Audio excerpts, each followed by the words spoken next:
You bring a thoroughly researched, solid idea to the table, or try to offer some necessary feedback, and within minutes, the conversation devolves into a stubborn battle of egos. It is a universally frustrating experience. But nearly 90 years ago, author Dale Carnegie published a set of psychological principles designed to bypass exactly this kind of resistance. We are going to translate Carnegie's theory into a tangible, 5-step conversation blueprint you can use to navigate your next difficult interaction. Grab a notepad and lock a specific person or an upcoming pitch in your mind right now. By the time you complete this framework, you will know exactly how to structure your pitch. Better yet, you will lead the discussion so the other person believes the idea was actually their own. Step 1 is the prep. Your primary directive here is simple.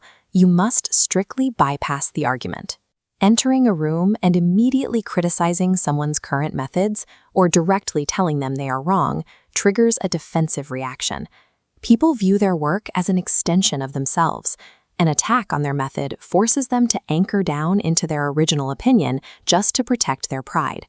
Notice the mechanical difference here. Opening with a critique creates hostility. Acknowledging their existing effort validates their self-worth and preserves goodwill.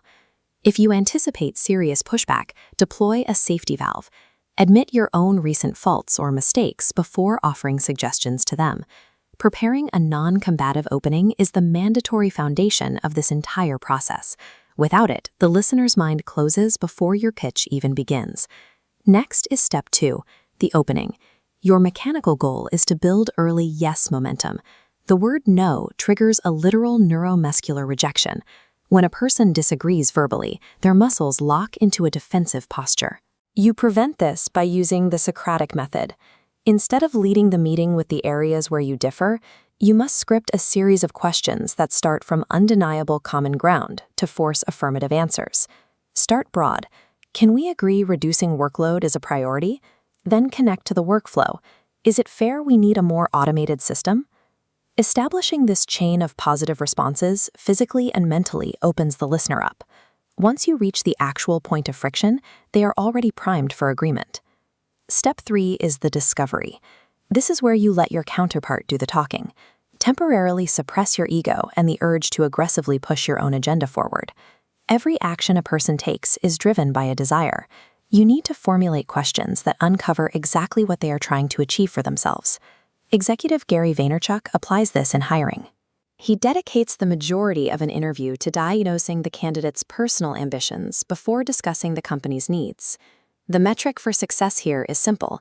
If the other person has spoken for 70% of the conversation thus far, you have gathered the exact intelligence you need for your pitch. Now we execute step 4, the pivot.